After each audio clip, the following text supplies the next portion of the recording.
Hey, what's up? It's me, Justin, and I brought with me again some of my friends because at the end of the day, a relationship with Jesus isn't meant to be a solo sport. And the only way that we can begin to unpack these things in community is to, well, be in community. So what we're gonna do today is we're gonna talk about one particular topic, and hopefully we stay on that topic. Although looking at this group, there's a high probability that we're gonna deviate a little bit, but we'll come back and we'll kind of figure it out from there. But for those that are watching for the first time, this is kind of what a life group looks like. A group of students in a similar season of life, talking about how do I relate what God says with what's going on in my world, and how do I take things that seem so out there and yet make them, or see how they connect to the world around me. So, we good? You guys ready for this? Yeah. Sure. Coy, you look ready. You know what, Coy? I think that the best thing for you to do right now is put your sunglasses on. Just give us a little bit. Yep. Nope, that's actually really bad. Let's just no, let's not do it. Let's not do it. So a few weeks ago we began this conversation. Jeremy, what did you say? I said I dig it. You dig it? I did. I'm not sure that's what Coy wants to hear right now. It's okay. Moving on.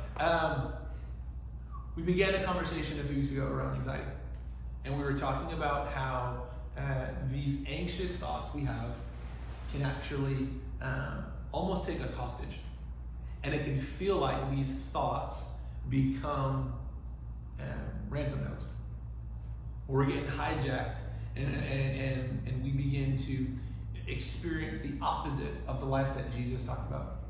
Jesus said that he came to give life and life to the full, and some of those anxious thoughts, well, they're full of something, but not the life that Jesus speaks of. And that's because Jesus said right before that there's an enemy who comes to steal, kill, and destroy. And it's on us to step back and to say, okay, well, what do I do with this now? Like, how do I not give in to all of my thoughts? How do I take my thoughts captive? And so today, what I want to talk about is the idea of how anxiety, I don't know why I said it that way. Anxiety? I got nothing. How anxiety impacts our relationship with other people. So let's just start with this. How often do you think anxiety has an impact negatively on peer relationships in high school? Very often? Very often. That's very often. Is it a daily thing? Like, do you feel like you're seeing repercussions on the regular, or is it like, no, this isn't really a thing that we have to deal with? I think that that whenever people, like, you're in a relationship with one of your peers, like a friendship, you're gonna have anxiety about whether they like you or not, versus like because of like spotlight effect, like we talked about last week. It's like, do they actually like me? Do they think I'm annoying? Like, what is this relationship doing? And it's like anxiety in yourself more than it is with them. Can you, or can someone give a working definition for the spotlight effect? Gray's like, nope, never heard it before. I mean, I can. I mean, the fact that you brought it up, I really hope you can. So, what would you say is a working definition of the spotlight effect? It's when you feel like everybody around you is focusing on you, your behaviors, how you're acting, how you're reacting, and so you get self-conscious about it. You get anxiety about it. So, like, you're taking center stage. Yes. All the lights are on you. Everyone's eyes are fixated on you. And then it's like action, respond, do. And people are beginning to pick apart everything you said.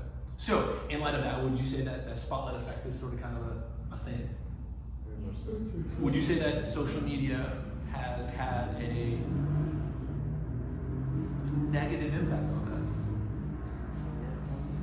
that. Okay, you maybe can't hear this, but there's someone outside riding on something, and they think they're loud. And it could be the boat in the parking lot. I don't know. There is a boat there. How it got there, nobody knows. But how has social media enhanced the spotlight effect?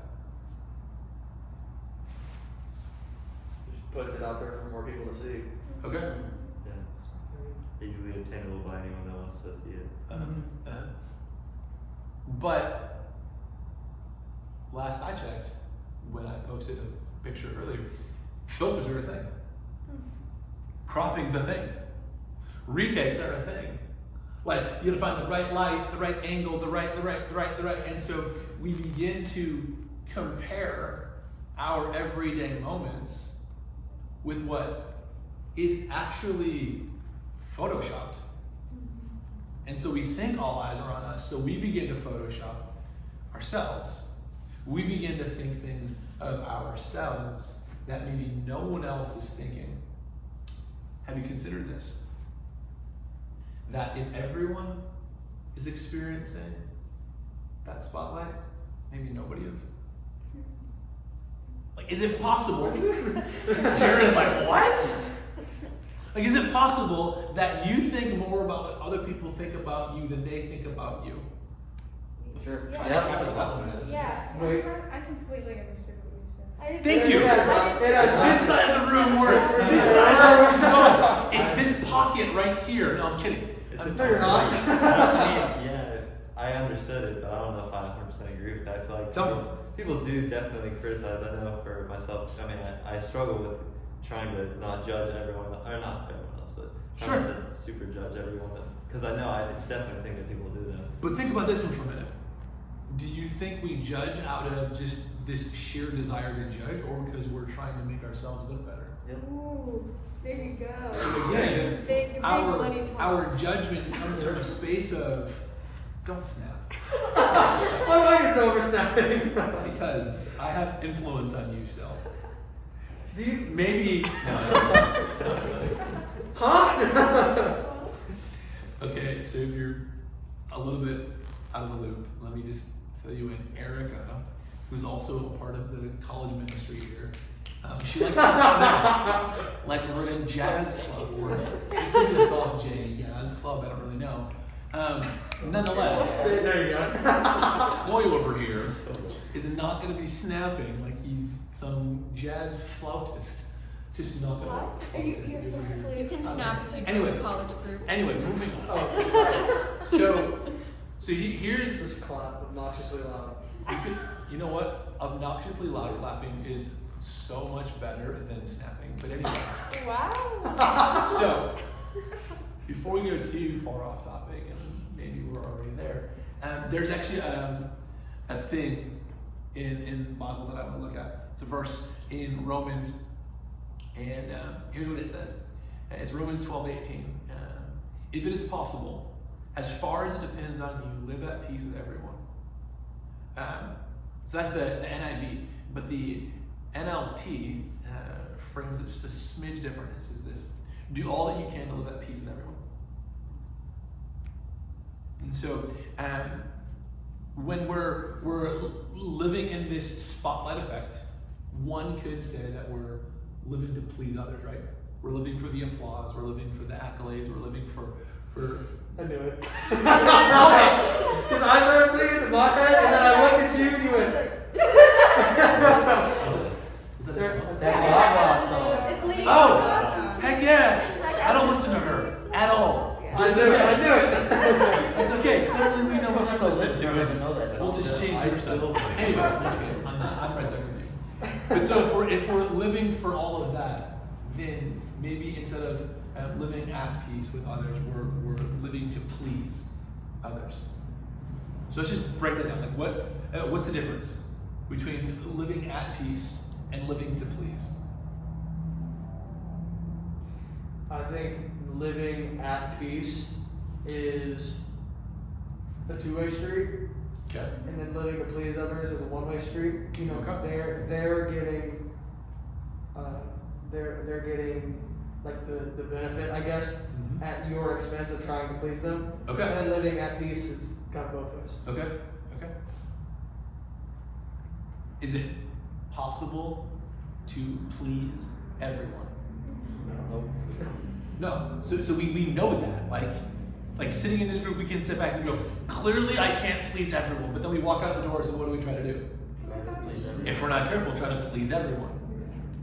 And the problem with that is if I can please this person, there's inevitably going to be someone that I don't please. So now I have to shift. I have to try to please this person. I have to shift and shift and shift. And that builds up all kinds of thoughts. And I would imagine that if I'm trying to please this person, it's easy to think, what is that person going to think? How are they going to respond to this? Which comes with those judgmental thoughts. That all of a sudden now we begin to judge others based upon our expectation of pleasing. Right? So if pleasing is really a one-way street, and peace is hopefully a two-way street, how do we respond to those moments where we've done all that we can and they're still not at peace with us? You gotta go a new seat at the table. Okay. Check you I out. was gonna just be like Buddha, but That's been fun. But seriously, so is peace really a two-way street?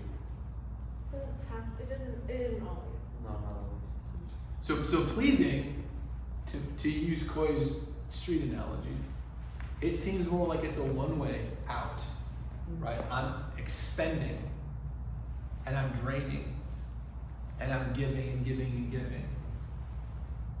But it sounds like peace isn't a destination, right? It's like I'm gonna get there eventually. It's more, I'm here and I'm okay. And if you're not okay with what I said, well, I've done all that I can to be at peace with you. I think a lot of times what we end up doing is we try to either solve a tension or manage a problem.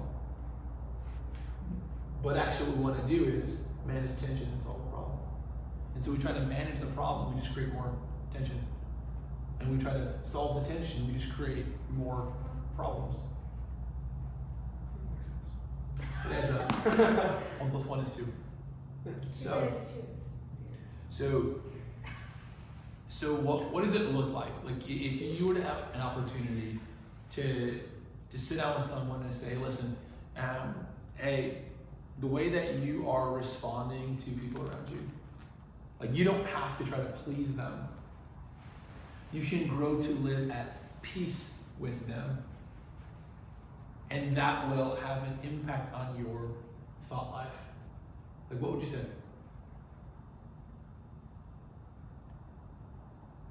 Like how would you coach them? How would you advise them? How would you instruct them? All words that mean the same thing.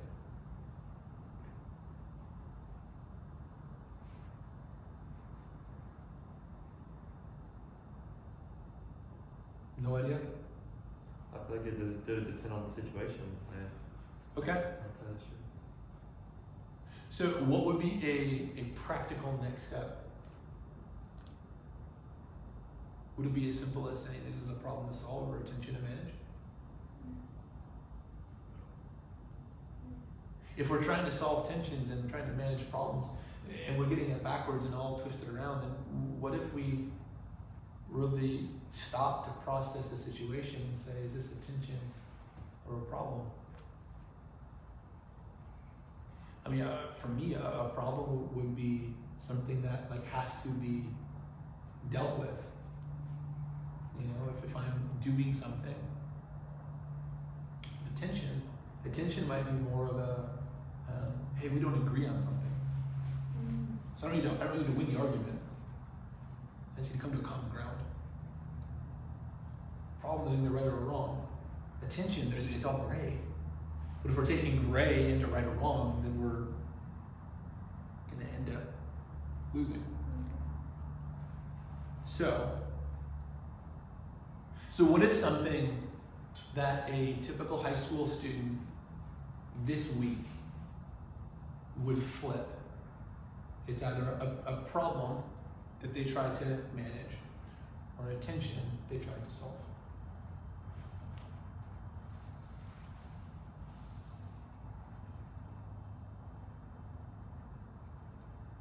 Could be school, friends, social media, sports, work, family.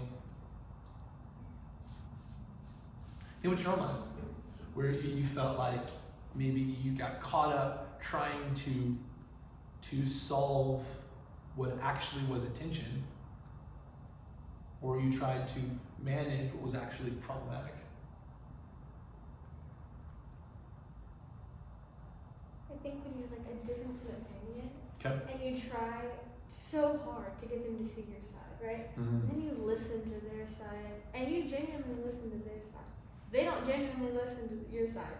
You just get so frustrated from trying to resolve Okay. that tension when they're not like open to listening, you know? Yeah. And so it's like we could have just been at peace, said that we had different opinions, and moved on instead of having to focus so much. Because at that point, you're not trying to win an argument, right? Winning an argument is definitely solving a problem.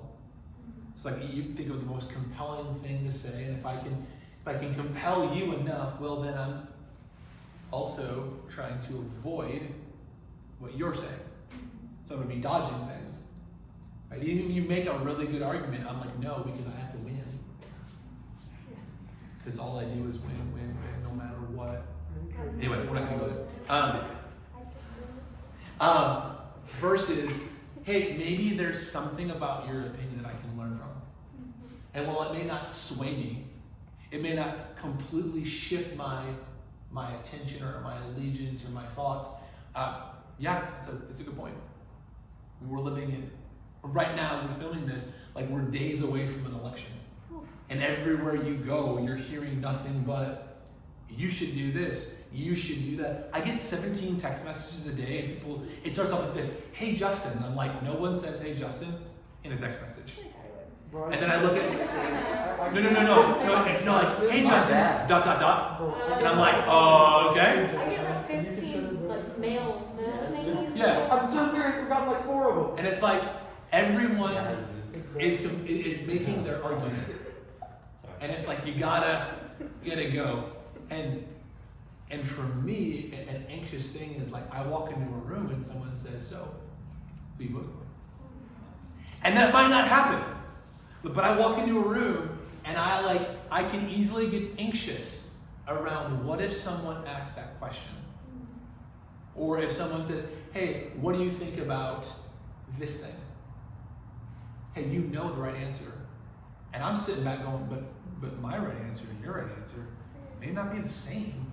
Or it might, but for different reasons. And I don't want to get lumped into, like, oh, I must be a stereotype. Yeah. Or maybe you're tired of people lumping you into a certain category because, well, you hang around somebody, or you're a part of something, or, well, you're a dude, so you must like sports, and you're a girl, so you must not like sports. Like, that isn't accurate. But we sit in these spaces, and I know those are like really like generalized statements, and they're kind of, but like there are comments like that on a regular basis we're hearing. Boy sports, girl sports. Yeah. It's like Yeah. dance and gymnastics for girls, football. Or like, oh, well, let the boys get that. All the And I would imagine as a guy, you're sitting back going, I'm sick and tired of hearing what the guys get that. Not that it's wrong, but it's like, hey. Yeah. So. I gotta be honest, I don't know. Please hold on. So like www, yeah? Is that .com. .org? .org. Nah. .org .net. is the most reliable, isn't it? Anyway. .tv. There you go. We'll go .tv. Church. Sure. .church. Jesus is the answer. Yeah. I saw that.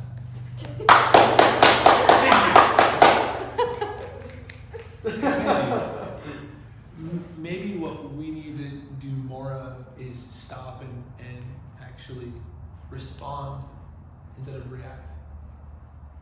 To see where are we pleasing and not pursuing peace.